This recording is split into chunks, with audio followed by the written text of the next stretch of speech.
Breaking. State of emergency. So, just minutes ago, Oregon's Governor Tina Kotek declared a state of emergency in Coos, Curry, Douglas, Jackson, and Tillamook counties after December's heavy rains and landslides caused massive damages, which it just seems so wild to me because I can remember visiting Tillamook a couple summers ago with the family on our full-time van life summer road trip. And I just can't imagine it now under a state of emergency. A charging station for the EV. It's got a Tesla logo on it. So stay tuned. And at the end of this, I will show you guys some clips from our trip if you care to see it.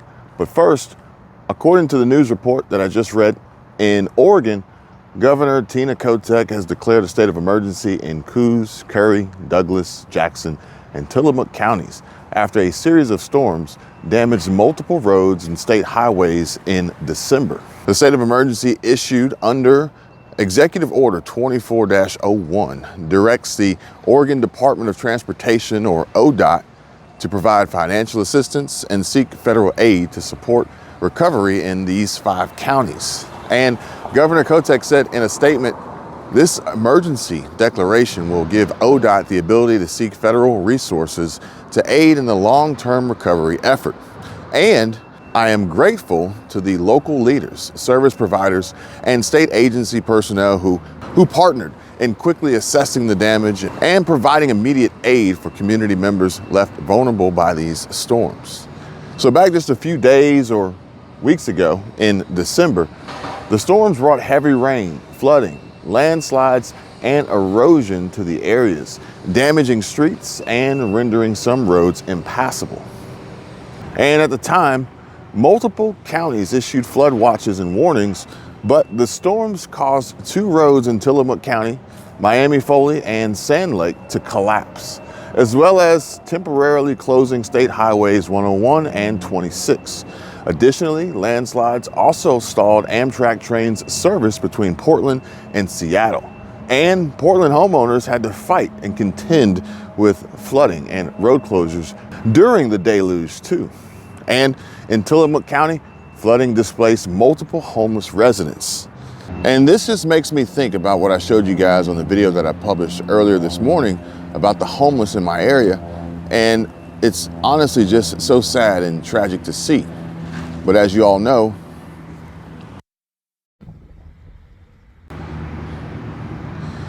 but I mean, it really is, it's really sad and tragic to see these folks here are being displaced. In a second, what's going on down there? There's more actually, they're clearing more than I thought originally. I'm gonna show you guys because they're working right now. Right, so I thought that we were only, or not we, but we in the general sense, the royal we, were clearing over here, okay? But come to find out, there's way more going on than just this area over here. And yeah, I want to show you guys what they're doing and what's likely to come.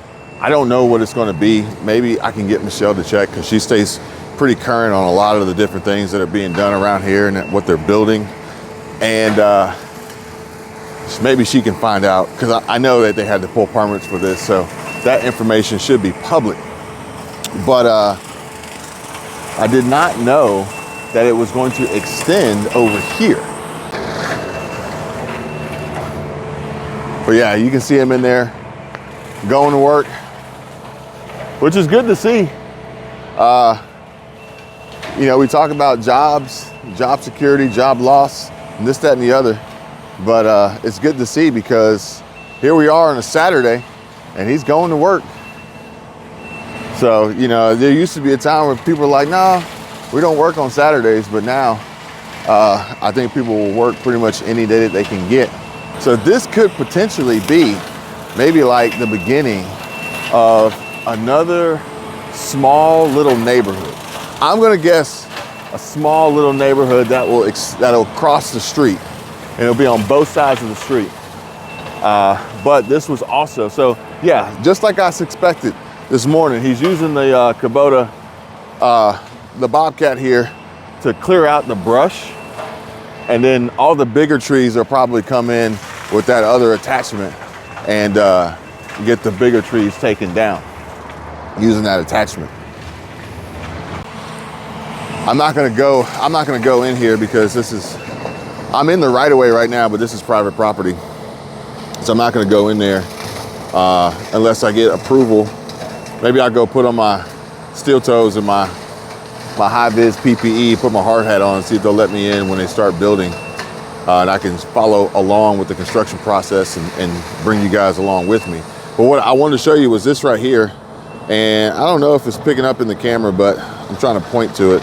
But you can tell, like right there, that was essentially, it looks like somebody's makeshift home or shelter, because like I told you guys, this was pretty much like a homeless encampment, but it was hidden, like it was in the woods. I knew it was there because I live here and I pay attention to what's going on around me. And this is kind of where they would hang out. And they didn't really cause any trouble. They really didn't bother anybody, but this is where they would hang out. And they had a system going on where they had tents and this, that, and the other. And it was like a little community. There's probably at least 10 of them in there. And I think everybody knew they were there, but the new ownership of this property and the plans that they have for it, they had to get rid of them. And so now they're being displaced and they'll have to find somewhere else to go. And but I think that's kind of like the area that we're in, and I've seen this a lot. This was a big deal in Nashville. We just came back from Nashville, Tennessee. I don't know if you guys knew that, but this is kind of a big deal. And there's certain cities that, certain states, but certain cities in these states that are going to great lengths to make sure that the homeless population isn't visible, I think is the best way to describe it. And I think this has a lot to do with the overall appearance of the area and the money that it attracts from people moving in to live and work, businesses, tourism, tax revenue, all this, that, and the other. With that, I don't know of any homeless shelters in this area, or even what the closest one would be. So I'm gonna have to look that up and see. But with that being said, honestly, I have no idea where they go from here. But I also kind of wonder, and I think that sometimes, even if there was a homeless shelter available, I don't think that they're always inclined to want to utilize it. So be that as it may, it is what it is. I'll keep you guys posted and updated on the latest. But as you all know, a state of emergency declaration is a government's formal announcement that a region or the country is in a state of crisis, which can be due to natural disasters, public health emergencies, civil unrest, war, or other significant disruptions. The declaration of a state of emergency enables governments to take extraordinary measures to manage the situation, and these specifics can vary by jurisdiction, but generally it includes activation of emergency plans and operation centers, which it activates pre-established emergency plans and brings together key personnel in emergency operation centers to manage the response effectively. Access to special resources and funds, and the declaration often unlocks access to special resources, funds, and personnel that are otherwise not available. This can include financial aid, emergency services, and support for other jurisdictions. Suspension of normal procedures, and it may allow for the temporary suspension of standard procedures and regulations such as procurement rules to expedite emergency response and recovery efforts, and extraordinary powers to government officials, where officials may be granted extraordinary powers such as the ability to order evacuations, impose curfews, control movement of people and vehicles, and commandeer private property for public use. The public safety measures are implementing measures for public safety, including setting up shelters, distributing emergency supplies, and organizing evacuations. We also have the communication and public information, where this is to ensure timely and accurate communication to the public about the emergency and the response measures being taken. Legal protections and liabilities include where it may offer legal protection to those responding to the emergency, and can also involve the declaration of martial law, under which military control is imposed on normal civil functions or suspension of civil rights. And it's important to note that the scope and duration of a state of emergency can vary greatly depending on the nature of the emergency and the legal framework of the country or region declaring it. So in this particular situation, I believe that Oregon's Governor Tina Kotek has chosen to enact and declare this most recent state of emergency to gain access to additional funding for repair and cleanup, as opposed to being in the middle of an active disaster where people face a possible risk of immediate danger. And I have to say that Tillamook was a really, really nice place, and my family and I, we really enjoyed the little bit of time that we spent there before moving on to the next town on our multiple stop summer van life road trip.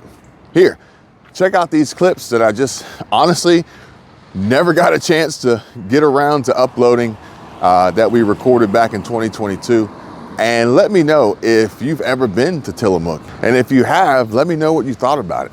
Or better yet, if you have ever gotten a chance to stay at any of the harvest hosts like the one that we did. Hey guys, thank you for watching. Please hit the like button and subscribe. I'll see you on the next one. Hi guys, how is everybody doing?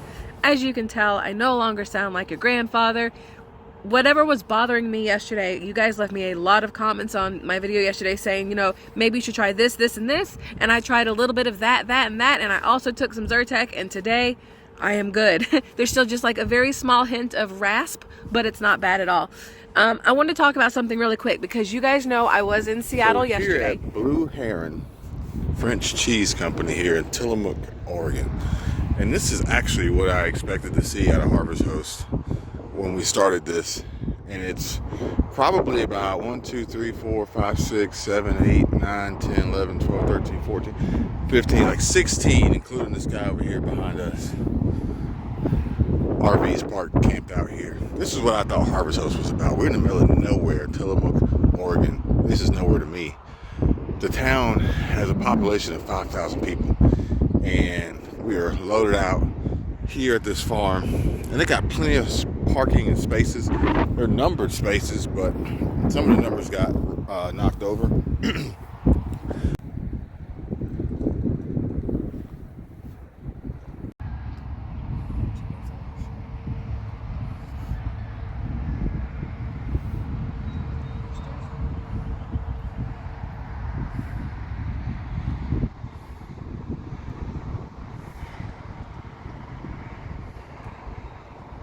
But a lot of the numbers are still there. They got a little porta potty. They even got electric charging station, like a Tesla charger, supercharger. I don't think it's a supercharger, but they got a charging station for EV. It's got a Tesla logo on it. This is what I thought Harvest Host was about. So far, all the Harvest Hosts that we've been to, pretty much just been us or maybe one other stand. This is pretty cool to me.